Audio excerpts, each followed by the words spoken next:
What's up guys, it's Drac, and this is the Dart Zone Max Stryker. Now I've spent a long time making this mod guide because I spent a long time making all of the parts to make this mod guide pretty special, pretty effective, and pretty comprehensive. So the first thing that you need to know about the Stryker is that it's very similar to the Nexus Pro. It has a lot of the Nexus Pro's features, and it's very similar inside, but there are some critical and key differences that we need to talk about. So the first step is going to be to break down the blaster entirely. That means you're going to have to remove the muzzle device. You're going to have to take the stock off. The stock on this one I think is better than the Nexus Pro explicitly. Then you're going to want to go through and remove all of the standard size Phillips head screws. There are a few in here holding it together, but they mostly look like this. They're all virtually the same size. You're going to have to split the grips off. You're going to have to pull this back cap off back here. This is the quick tuning spring, which in addition to coming off and letting you change your spring on the fly, lets you remove the spring so that nothing is under pressure when you take it apart. Let's go ahead and do the grip.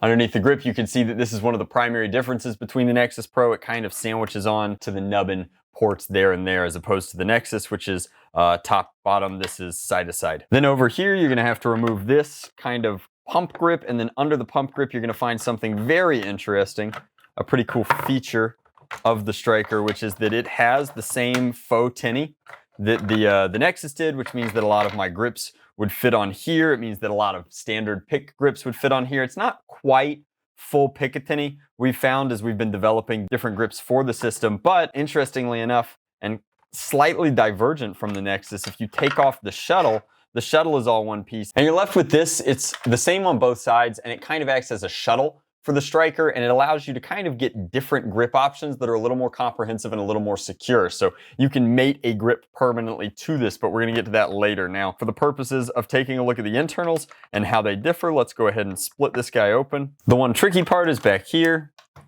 There are clips on the buffer tube. You have to kind of gently pry those open, and then the blaster splits open like that. And inside, you've got a relatively empty shell over here, and you see that the way that they got the coloring on this plunger area here is that they put the Max kind of shroud over it. Other than that, when compared to the Nexus Pro's internals, you can see that the plunger is the same, the rubber pad is the same, the plunger rod is the same. The pusher is also the same here, which is going to be useful for other parts, and then everything connecting is different to accommodate that difference in shell here. So this is a Nexus's shuttle, which of course connects down directly to the Picatinny for the grip, but in this case, it's kind of more internalized, which gives you that sleeker sort of shell profile. I definitely prefer this to the Nexus shell, especially now that I'm inside it, but there's more to talk about. So as we take this thing apart, we've got this catch. We have the entirety of the plunger system. We can set that aside. Like I said, the Max shroud comes on and off, so that you could separate that if you wanted to. We're going to mess with the plunger system here at some point, so we're going to need to get the pusher out. And it's sort of stuck in there. So there's our pusher system, and then here's our dart breech, which we're going to need. Here's our muzzle, and then here is the barrel. Now, the barrel is worth talking about. When my sister Addie took hers apart, she noticed that the barrel is unfinished. I'm not sure if that's because ours are review models of the Stryker. We definitely got them early for the purposes of making YouTube videos for you guys, but a standard Nexus Pro barrel has these chamfers on the inside, which makes them more consistent in their chambering. I'm really hopeful that this is not the production barrel, but I don't know. So just kind of keep that in mind, that the Nexus has a better barrel, at least as of right now. For the purposes of the mod guide though, we just got in a new lathe over here at Aethernaut, and so this is the stock barrel, and it's stock OD and no chamfers, and then this is the barrel that we just turned. It gives us a little bit more barrel. It's actually designed to kind of line up with the muzzle so that it's still a sleeper build of sorts, but this also just has a much cleaner ID barrel fit, and you can see it has very sharp, very clean innards. This is actually a Kuriaka barrel that was too short for our Lynx builds, so I decided that I'd chuck it up on the lathe and cut it down into something pretty special. If it winds up being super duper good, maybe we'll do a limited run of like 10 of them, because that's all the barrels I have. But we're not going to be using this anymore, and that's actually a pretty good segue into some of the parts that we're going to be removing and changing in our Stryker. So a few things that definitely need to go, and I think I'm going to keep the D prime lock on mine, especially since I plan on taking it to Epic Blaster Battle, but we're going to keep the plunger system in its stock form more or less, and then we're gonna separate this like this.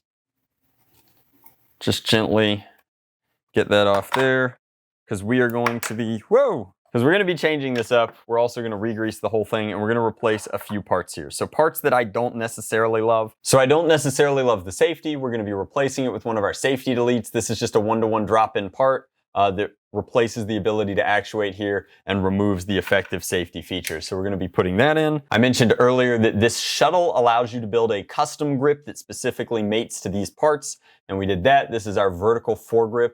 There's also going to be a slightly angled one. Effectively, this has a groove on the inside that lets you capture both sides of that and then cinch in from the back. And so that's going to give us a more stable kind of prime. Like I said earlier, we're going to be replacing the barrel with our nice new Kuriaka barrel. We are going to gently come in and tap this pin out so that we can replace our pusher with a skinny pusher. All this effectively does is reduce the effective width of the pusher so that you can fit mags in and out. It's like a lipless bolt almost, so that you can reload while your bolt is closed without having to slip the Talon mags or the DZP mags over this. It's just a more comfortable way. And of course, it still has good, clean airflow through it. Especially when you're using the adapter in this blaster, this mag release can get in the way as you want one mag release. So we have a lower profile version of the mag release, and this is actually a one-to-one copy of the one that we sell for the Nexus Pro, but this is going to just kind of shrink that down a little bit so that you're less likely to impact it over the course of normal play. You could still get your adapter out if you want to, obviously, but this is our shorter kind of minimized mag release. So we're gonna drop that in as well. The first thing that we designed for this was actually a slightly sharper, more aggressive set of iron sights. I just think that they look really handsome. We might make them a little bit taller before production, because not everybody is gonna reduce their stock and they need to be a little bit higher for this cheek rest, but we'll probably split the difference there. I have every intention of keeping mine pretty low profile because I'm gonna replace the blaster's stock with this stock. I think that it's sharper. I like the rubberized backing on it, and I think that it's just a little bit more secure in some ways. Incidentally, it does not hold bonus O-rings, so in some ways it's a worse stock, but it's definitely a more robust, more heavy-duty kind of stock than the original one. Plus, I like how it's kind of sharp, sleek, low profile, and I think that it'll look really good with the other additions that we're doing to the blaster. And I guess the last add-on that matters is that this is the stock spring. We call this the bigger, blacker spring. And this is the one that we sell over in our shop. It's just a little bit tougher. It gives you a little bit more power. I know that a lot of other people are using the adjustable sort of tuning caps to either increase or decrease the pre-compression on the stock spring. I think that that's definitely a viable answer. I would just rather solve the problem mechanically. And then if I ever wanted to take it any further, I guess you could combine the two methods, but we don't have tuning caps right now. So I'm not fooling with that. I want to see what this combo gives me in general. It is of note that all of these parts are available on my web store, foamproshop.com. You could pick up everything that you see here to mod your blaster just like I'm doing in this video, with the possible exception of the barrel, because those are going to be a very limited run due to materials availability. The only thing that I want to mention that I think would work in this, but given the Stryker being, you know, an early review sample, I don't want to start cutting it quite yet to make sure, but I think the Ethereum triggers might work in the Stryker. They seem to line up. We, of course, developed these for the Nexus Pro. They're a metal trigger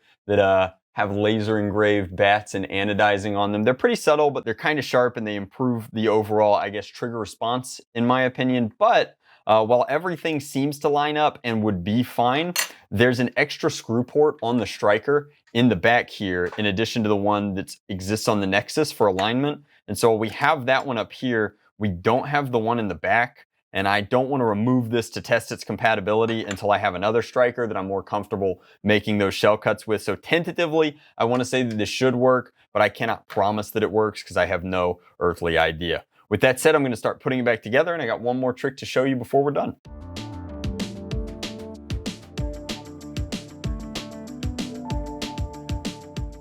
All right, guys, so at this point we have the guts for the Stryker kind of back in action. We've got the front. I ended up super gluing in our special barrel, then I glued it there as well. That's mostly to get a complete air seal. Then I tacked the kind of dart breech thing in here as well. I've got my skinny pusher there, plunger tubes back in action. Went ahead and hit this up with super lube, which is like a silicone oil, and I've got E-tape up here to sort of complete that. We've got our safety delete as well as our shortened mag release. I keep trying to remember if there's screws that go here and here, but then I looked at the other side of the shell and I don't believe that there are. Other than that, I'm using the stock catch spring, the stock trigger spring. We're going to put this in, but we can actually wait until the shell is closed and sneak it in through the back cap. After that, we've got a few more tricks up our sleeve. All right, guys, so once again, we developed this grip. It's specifically a VFG. There's an AFG. These channels mate to the channels here, kind of nests over. Then this back cap comes up and in like that.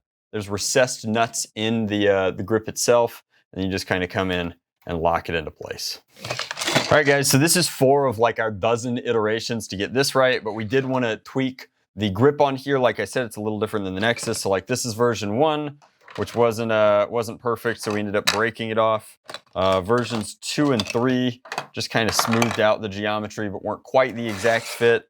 Version 4, we started playing with our classic hex pattern, and we got pretty close. There was still a minor discrepancy in the ridge here, and then finally, we got this one, which we're very, very happy with. We think that it's going to be a nice addition. To get this to sync properly, you have to take these sort of pins as the original grip sinks in like this via these nubs. You have to come in, sync these so that the original screws, so you're using the original hardware, there's something for this to kind of bite into and hold it in place. So these are our posts. You can glue these into place if you really want to, especially since most people won't be reverting back after this modification, but you don't have to glue them into place. And after that's done, this kind of teases on like that. And we can lock it in with a couple of screws. And for the final touch, we're gonna take this stock, throw it on. This is like an actual buffer tube stock, but it looks pretty sharp, fits the overall aesthetic. Let's take it outside, see what it can do.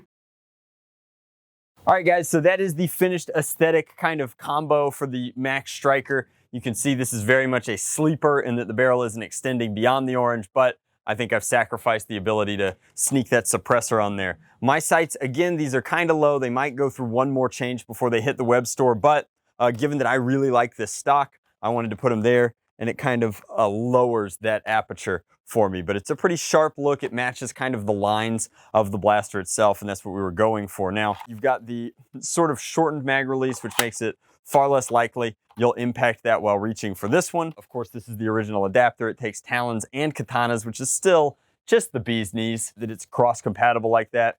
Given that we've got our skinny pusher in there, same one as the Nexus Pro, it means that you can chamber and unload without having to prime the blaster. That's just a nice touch. You're not gonna mess with the lips on your magazine that way. So let's throw that in there. Go ahead, shoulder prime and forward. I guess we should probably turn this on. Again, I do like this stock a lot. I think that it's very clean. I like how it's got kind of the rubbery pad on the back. We sell these in the web store, but it's multi-adjustable the same way as the stock one is. I like to keep it out here. I think that it lends to an overall much sleeker profile without some of the more, I guess, protruding sort of accessories that it came with. The suppressor is really cool, and if that's your aesthetic, I think that it's fine, but it wasn't for me. I wanted something a little tighter so that when I single point it, probably through the back of the stock, it'll just hang there like that, and I'm not gonna be having to impact that while I'm running. But overall, I think that the Stryker is incredibly clean. I can't tell you how cool it is that it's red and black. Now, this is, of course, our first test of the new barrel, and we've got the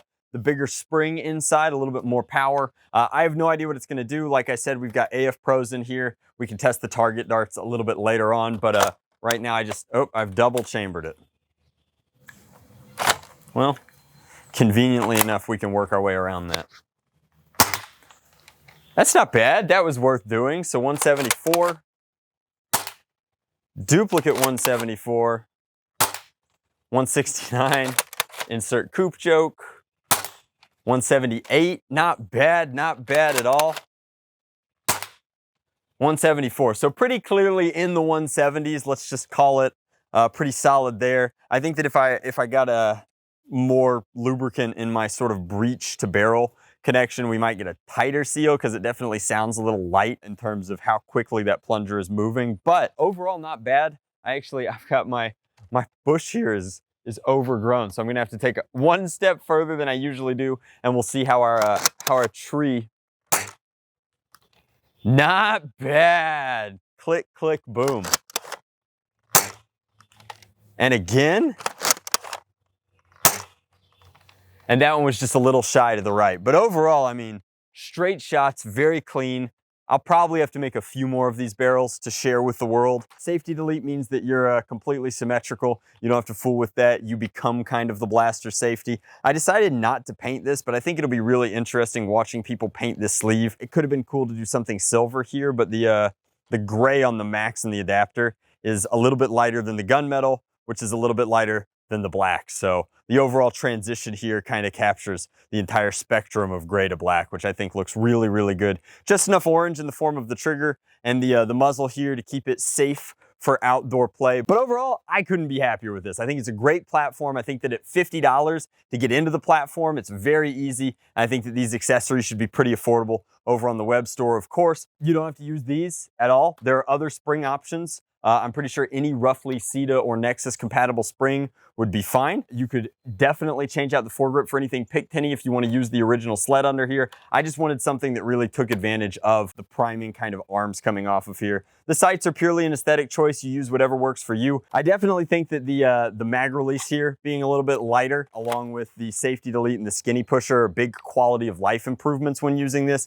And the grips are all going to come down to personal preference. There's nothing wrong with the Stryker's original grip. I just thought that this was better. And of course, an actual milsurp stock is pretty nice to boot, but definitely a different take on it. I'm super excited to see when these hit the market next month what other people are going to do with their Strykers. I'm excited to get some kits into the hands of other people and see how they like it, but overall, could not be happier with this. Hopefully you guys enjoyed this modification guide. One critique that I've gotten in my last couple of mod guides is that, you know, people are like, he talks about his web store a lot. And it's like, really, I'm just trying to make this easier for everybody. If I test 3 different things and I find something or develop something that really, really works well for me, I want to share that with you guys. It's the same way I used to mod, except the technology has progressed a lot to the degree that like I'm no longer shaving bits of PVC off of reinforcement pieces and super gluing them into the shell. We can do better than that now. So it's easier to share information in the physical realm as long as with the digital realm. The mod guides are always going to be free. The internal guide is going to be universal for everybody.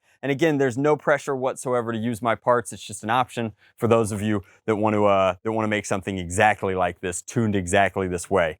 There's going to be plenty of different makers making different options for it, as well as lots of aftermarket solutions that could work for you. I mean, you could take a heat gun and you could warp your standard pusher into a skinny pusher, but then you run into certain tolerance issues where maybe now it doesn't mate with the barrel completely. So there's always going to be a cheaper, easier homemade version. Thanks so much for watching, guys. Hopefully you enjoyed the mod guide and a comprehensive look at the internals in here. I'm really kind of interested to see what comes of the barrel quirks when this guy goes to full production. Other than that, I think that it's a really solid offering, and I think that modifying it up into something that's competitive ready is quite easy. So with that said, I'm going to be at Epic Blaster Battle in Arlington, Texas over at AT&T Stadium. Jerry Jones still technically owes me a hot dog. I don't think I'm ever going to get it at this rate, but I will see you guys there. That's this Saturday, pretty much all day. There's a morning session and an afternoon session. It would be really cool to meet you guys there. I think that the meet and greet is completely sold out, but that is what I'm doing this weekend, so there won't be any Twitch streams. This is my only launch this week, and then we'll pick it up back